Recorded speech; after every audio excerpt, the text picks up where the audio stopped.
Alguma vez já se sentou num pequeno avião, um Cessna 152, um Piper PA-28 ou um Tecnam, e viu como a hélice começa a girar de repente, como se uma força invisível despertasse o motor de um segundo para o outro.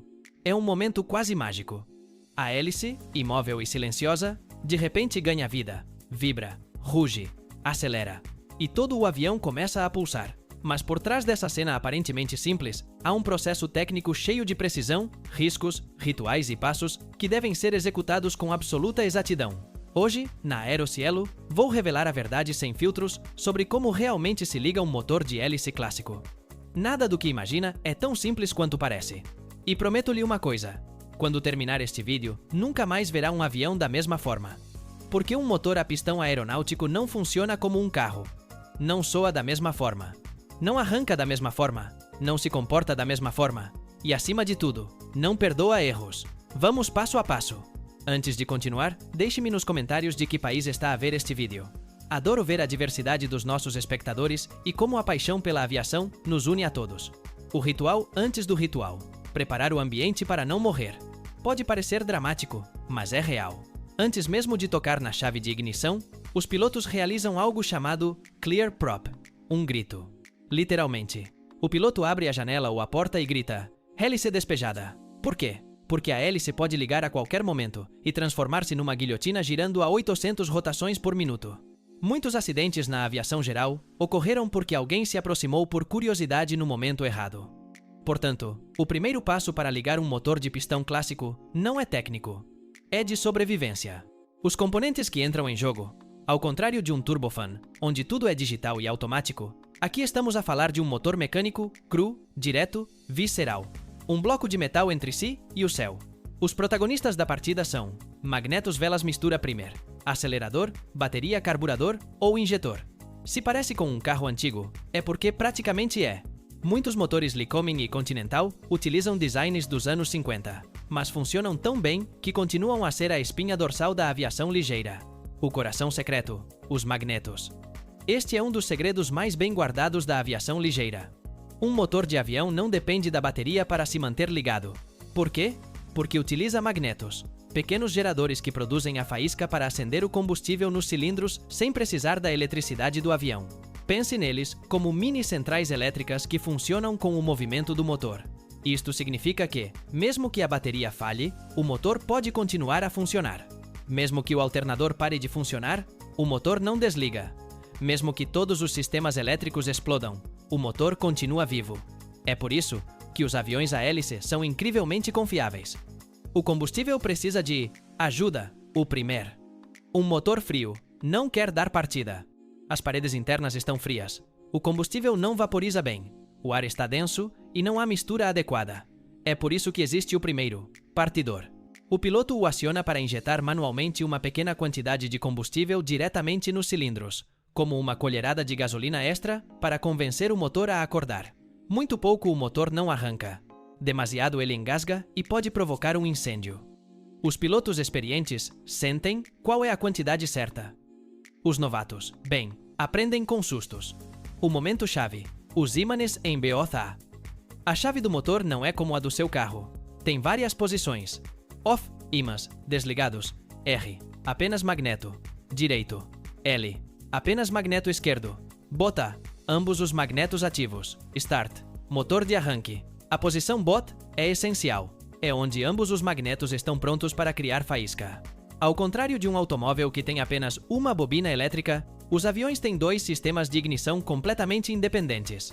Redundância absoluta. Agora sim, o momento da verdade. O piloto pressiona a mistura em RICA, coloca o acelerador ligeiramente aberto e gira a chave para Start. Nesse instante, a bateria envia energia para o motor de arranque. O motor de arranque tenta mover a hélice. Os magnetos começam a gerar faísca. A mistura de ar e combustível entra no cilindro. Boom! A hélice começa a girar sozinha. Os magnetos assumem o controlo e o motor torna-se autossuficiente. O som típico de um motor de pistão ao ligar é quase musical. Se a mistura estiver perfeita, o motor ganha vida. Se não, pode ouvir explosões, tosses, recuos, fogo na admissão ou fumo preto. O controlo imediato após o arranque. Logo após a partida, o piloto deve Ajustar a mistura. Estabilizar as RPM. Verificar a pressão do óleo. Ouvir vibrações anormais. Verificar a temperatura da cabeça do cilindro. Confirmar se o alternador está a funcionar. Uma falha na pressão do óleo pode significar desligar o ERA. Motor em 5 segundos para evitar destruí-lo. Aqui não há computadores para o salvar. Apenas as suas mãos e as suas decisões. Se isto está a deixar-te confuso, comenta agora mesmo. Aero Cielo liga o motor. O teu comentário ajuda a que este conhecimento chegue a mais entusiastas da aviação. Até agora, você viu como um motor de pistão clássico é ligado, mecânico, visceral, cru. Mas hoje vamos subir de nível. Vamos entrar em um dos motores mais respeitados do planeta, o turbo-hélice, a besta que combina o melhor de uma turbina a jato com a eficiência de uma hélice. Não é exagero. O Pratt Whitney P3 moveu mais aviões do que qualquer outro motor na história moderna. Desde o Pilatus PC-12 até o King Air, passando por aviões militares, helicópteros leves e até drones de alto desempenho. Mas aqui vem o choque. Ligar um turboprop não se parece nada com ligar um pistão. É mais parecido com ligar um jato, mas com uma camada extra de engenharia que muitos pilotos nunca compreendem totalmente. Hoje você vai ver isso com absoluta clareza. O que torna um turbohélice especial? Um turbopropulsor não é simplesmente uma turbina com uma hélice colada à frente. A realidade é muito mais elegante e perigosa. A hélice nem sequer está diretamente ligada ao motor. É isso mesmo. Dentro do motor, o compressor e a turbina giram a velocidades absurdas 20.000 a 40.000 rotações por minuto, enquanto a hélice gira apenas a cerca de 1.200 e 700 rotações por minuto. É fisicamente impossível conectá-los diretamente. A solução foi brilhante. Um redutor. Um sistema de engrenagens planetárias que converte a velocidade insana da turbina em uma rotação suave e controlada da hélice. Mas isso tem uma consequência enorme. Um turbohélice é um motor livre, com turbina livre, que não depende da hélice para arrancar. Isto significa que a turbina pode ser ligada sem que a hélice gire. A hélice pode estar travada enquanto o motor interno acelera. O piloto liga duas máquinas ao mesmo tempo, a turbina interna e o conjunto redutor mais hélice. É por isso que a partida é um ritual tão complexo. Anatomia do turbohélice, a versão clara e sem adornos.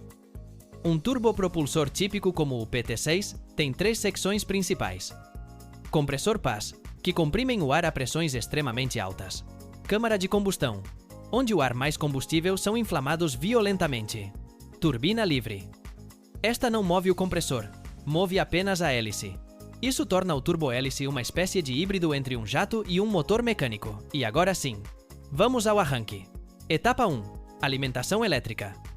Tal como um jato, o turbohélice precisa de energia para mover os seus primeiros sistemas. Bomba de combustível elétrica, motor de arranque, FADEC, ou sistema de controlo manual, sensores.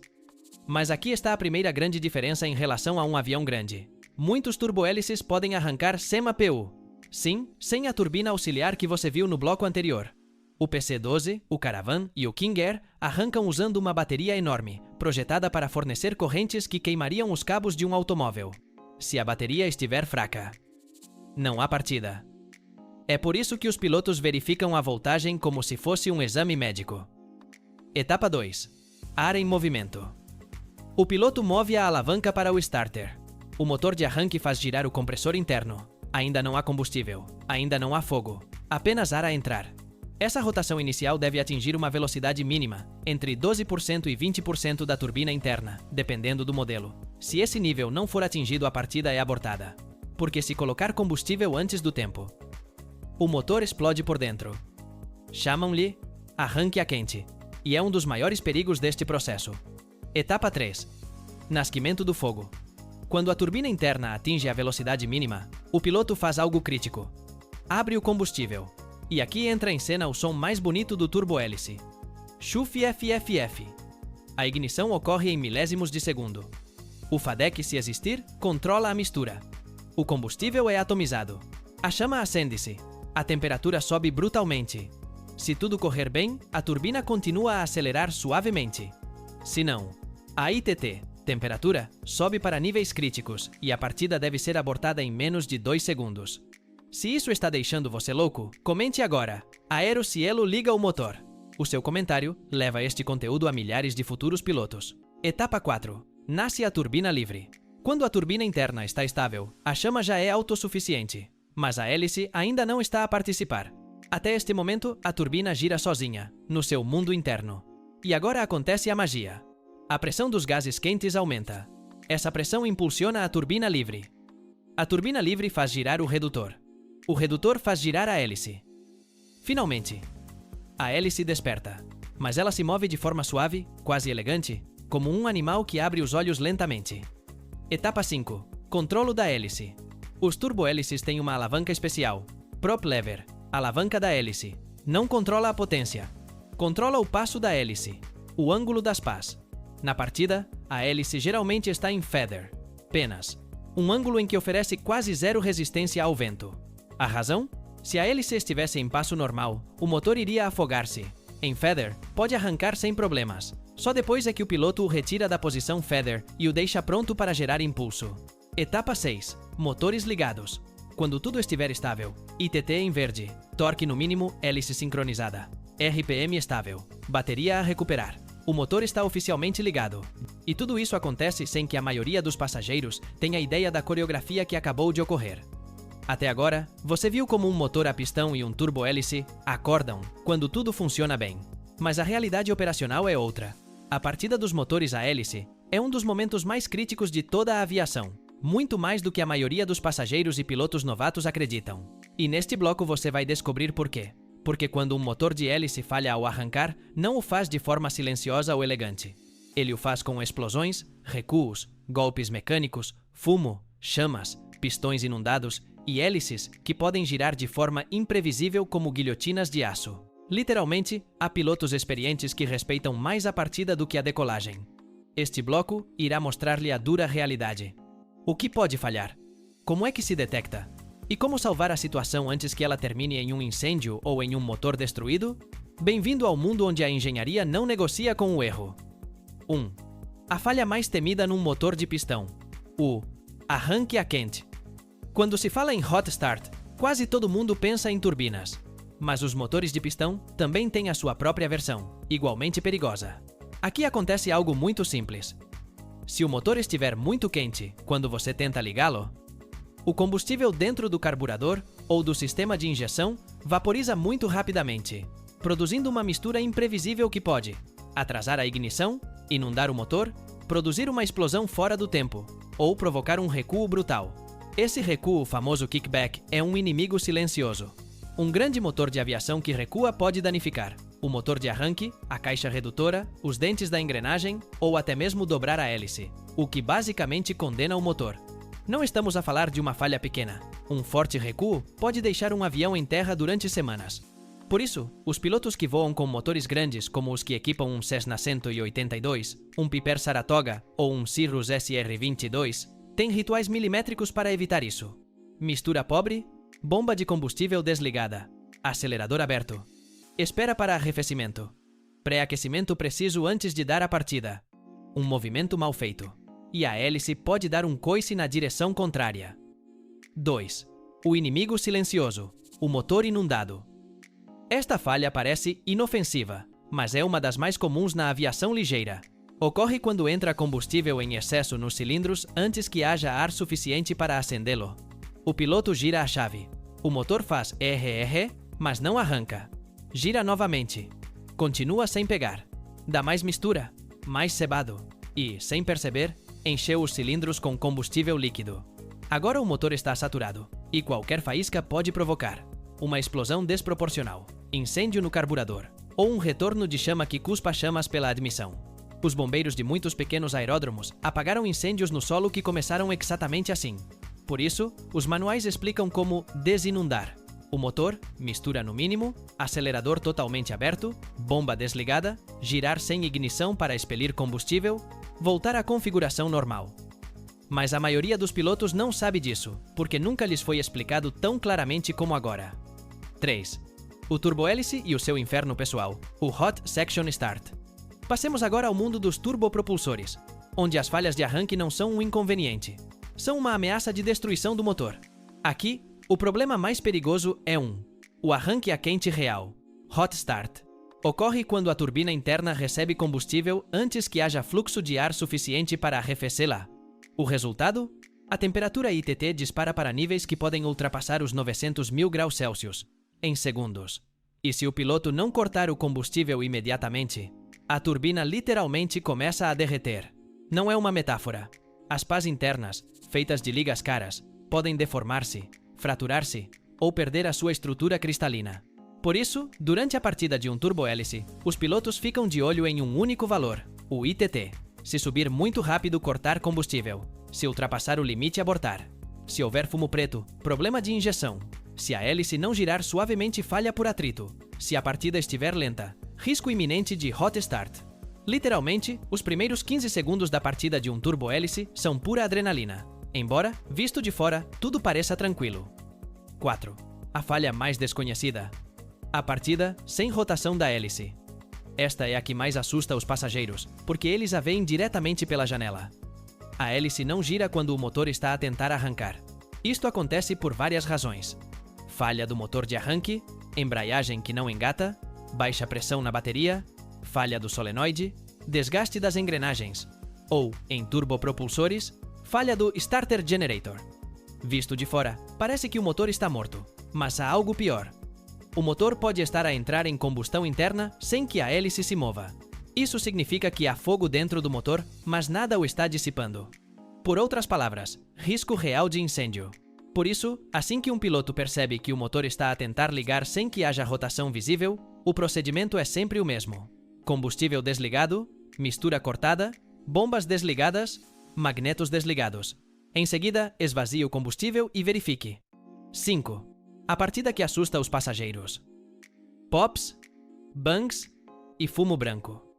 Se já viu um motor de pistão a arrancar a frio, já deve ter ouvido explosões desincronizadas, batidas secas, vibrações estranhas, fumo branco ou pequenos estouros. Tudo isso é normal, mas aqui está o detalhe que ninguém explica. Fumo branco igual a combustível não queimado a evaporar-se.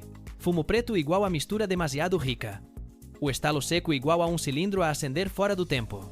O estalo igual a fogo momentâneo na admissão. Tudo isso desaparece após alguns segundos. Se não desaparecer, há um problema grave. Se isso o está a surpreender, comente agora mesmo. Aerocielo liga o motor. Quero ver quantos estão a entender a verdadeira engenharia por trás dessas máquinas. Até agora, vimos como funcionam os motores de hélice, como arrancam, como falham e como se comportam quando o piloto faz tudo perfeitamente. Mas este último bloco é diferente. Aqui vamos entrar no que acontece quando as coisas correm realmente mal, quando um motor decide não acordar, quando o arranque se torna uma ameaça real e quando só a experiência evita que um aparelho de centenas de milhares de euros acabe destruído em questão de segundos. Este é o lado negro que nunca é contado em vídeos normais. Mas na Aerocielo, você veio para conhecer toda a verdade. 1. O piloto diante da falha. A fração de segundo que decide tudo. Há uma razão pela qual os instrutores repetem incansavelmente. Uma partida ruim destrói mais motores do que uma vida inteira de voos. E isso não é exagero. Nos motores a pistão e turbohélice, a partida é o único momento em que o motor está vulnerável. Não há fluxo de ar suficiente. A lubrificação é mínima. As temperaturas mudam abruptamente. E qualquer erro é multiplicado por 10. Por isso, quando surge um sintoma fora do normal, uma vibração, fumo de cor incorreta, um aumento de temperatura demasiado rápido, um som irregular, o piloto tem de decidir em menos de um segundo. Cortar, continuar ou abortar completamente a partida. Essa decisão é treinada, é repetida, é memorizada. Porque uma partida mal decidida pode causar incêndio, deformação térmica, fratura das pás internas ou, em turbohélices, destruição da seção quente. Não há margem para medo, apenas técnica pura. 2. O que acontece quando o motor explode na partida? Sim, isso pode acontecer. Muitos passageiros acreditam que um motor só explode em voo. A realidade é que a maioria das explosões reais ocorre na plataforma, durante a partida. Vou explicar por quê. Motores de pistão. Se um cilindro receber uma faísca no momento errado, a explosão recua em direção ao carburador. Resultado: fogo pela admissão, com chamas saindo para a frente. Possível ignição do combustível acumulado. Risco para o avião e para o pessoal em terra. Em casos extremos, a chama pode chegar até a borda de ataque da asa. Os bombeiros de aviação estudam este cenário mais do que qualquer outro. Turbopropulsor. Aqui a situação é mais grave. Se o motor receber combustível quando não deveria, ocorre uma partida a quente explosiva. As temperaturas disparam, o metal expande-se violentamente, e podem ser ouvidos estalos e estrondos internos. Em alguns casos, uma pá da turbina pode fraturar-se, mas mesmo assim, o motor é projetado para conter essa fratura dentro do núcleo do motor. As certificações exigem que a carcaça seja capaz de suportar uma pá solta a 20.000 rotações por minuto sem se partir. Sim, mesmo quando explode, tem de ser uma explosão controlada. 3. Sistemas certificados para evitar tragédias. A engenharia aeronáutica não funciona com sorte, funciona com barreiras. E durante a partida, são essas barreiras que mantêm você seguro. Barreira 1. O corte imediato porque sim. Todos os motores, desde um Cessna até um ATR ou um Dash 8, são projetados para que o combustível possa ser cortado instantaneamente. Num pistão, mistura mínima, magnetos desligados. Num turbohélice, alavanca de corte, combustível desligado e lista de arranque abortado. Um motor em chamas é mau. Um motor que continua a receber combustível enquanto está a arder é mortal. É por isso que esta barreira existe. Barreira 2. Sensores que detectam uma partida anormal antes do piloto. Em turbopropulsores modernos, PT6, PW100 e 27, etc., o FADEC, ou o sistema Auto Start, analisa temperatura ITT, velocidade dos compressores, fluxo de combustível, velocidade do starter, pressão do óleo, e se algo sair da faixa. Corta a purga, reinicia a sequência e bloqueia o sistema até que o piloto verifique são motores inteligentes. Motores projetados para dizer não quando algo não está certo. Barreira 3. Materiais criados para sobreviver a erros humanos. Os motores de hélice, mesmo os de pistão, têm peças feitas para suportar abusos momentâneos. Ligas de níquel, válvulas com enchimento de sódio para dissipar o calor, cilindros tratados para expansão térmica, turbinas monocristalinas, hélices com tratamentos anticorrosão e antifatiga. Em outras palavras, mesmo que o piloto cometa um erro, o motor está preparado para resistir. 4. Casos reais que testaram a engenharia ao limite. Caso 1. Beechcraft King Air. Arranque a quente salvo por segundos. Em 2013, um King Air na Flórida sofreu uma partida a quente grave. A ITT ultrapassou os limites e os pilotos cortaram a tempo. Resultado: motor salvo. Turbina intacta. Se tivessem esperado mais 3-4 segundos, o motor teria ficado destruído. 3 segundos. Essa é a margem real. Caso 2. Cessna 172. Incêndio frontal devido ao recuo do motor inundado. Um aluno de voo inundou o motor e continuou a tentar ligar. O carburador pegou fogo, com chamas visíveis da cabine. Os instrutores apagaram o fogo com um extintor. O motor voltou a funcionar após uma pequena manutenção. Conclusão? Uma inundação mal gerida pode acabar em chamas em segundos. Caso 3. ATR-72. Falha no sistema de ignição, o motor não gira, mas queima. O motor tentou ligar, mas a hélice não girou. O sistema detectou combustão interna sem rotação. Resultado: FADEC desligou. Arranque abortado automaticamente. Aeronave segura. Se essa lógica não existisse, a câmara de combustão teria ardido sem fluxo de ar. 5. Porque, apesar de tudo, os motores a hélice são extremamente seguros, porque são projetados sob uma filosofia que não perdoa fantasias. A arranque é a parte mais perigosa do motor. Por isso, é onde se investe mais em engenharia. Tudo é projetado para detectar erros, prevenir danos, desligar rapidamente, conter explosões e garantir que mesmo uma falha grave não se transforme numa tragédia.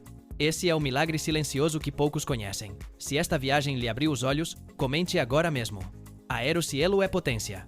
Inscreva-se para não perder os próximos segredos da aviação que ninguém mais se atreve a explicar.